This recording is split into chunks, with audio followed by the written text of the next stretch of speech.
Halo.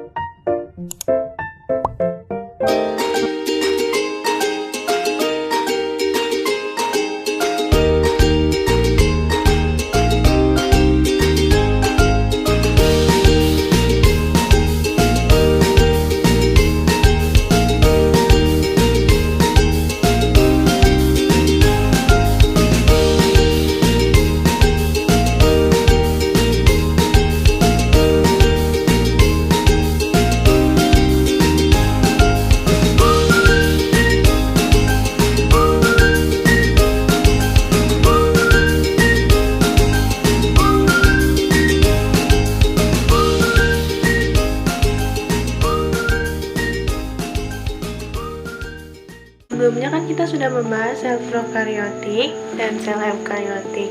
Nah, selanjutnya kita akan membahas sel jenjing.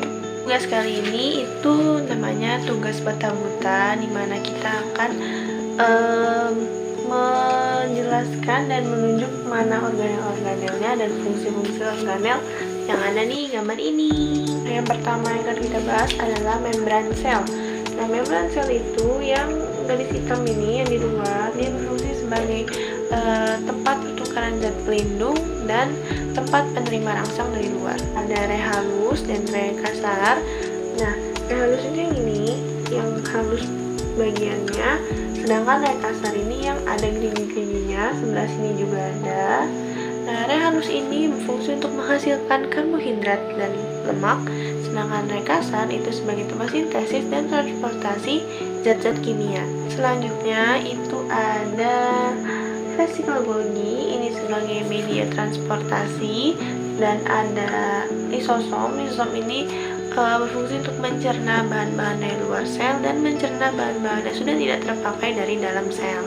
Vesikel pinositotik. Vesikel pinositotik itu yang ini.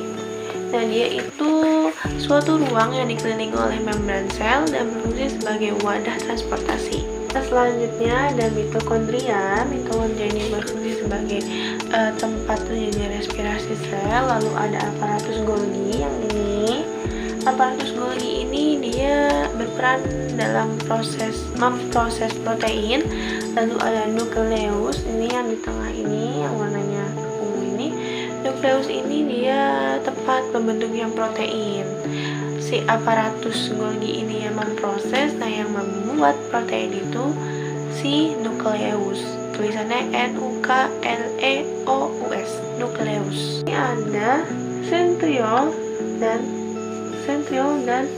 sentrosol. Nah, sentriol ini berfungsi untuk mengatur pembentukan benang-benang gelondong selama proses pembelahan sel, sedangkan sentrosol itu berperan dalam pergerakan kromatik. Ada mikrotubulus. Mikrotubulus yang ini, yang kotak-kotak ini. Nah, mikrotubulus ini berfungsi untuk membentuk silia, sentria, dan benang-benang spindle. Nah, ada sitoplasma, dia yang warna kuning, itu sitoplasma. Namanya sitoplasma ini dia menopang organel-organel penting yang ada di dalam sel. Terakhir ada ribosom. Ribosom ini yang kecil, yang bulat-bulat kecil ini, dia berperan dalam proses sintesis. Sekian penjelasan dari saya, dan kita selesai sudah membahas tentang sel prokaryotik, eukaryotik, kalau yang terakhir ada sel hewan. Nah, sampai bertemu di tugas berikutnya. Bye-bye.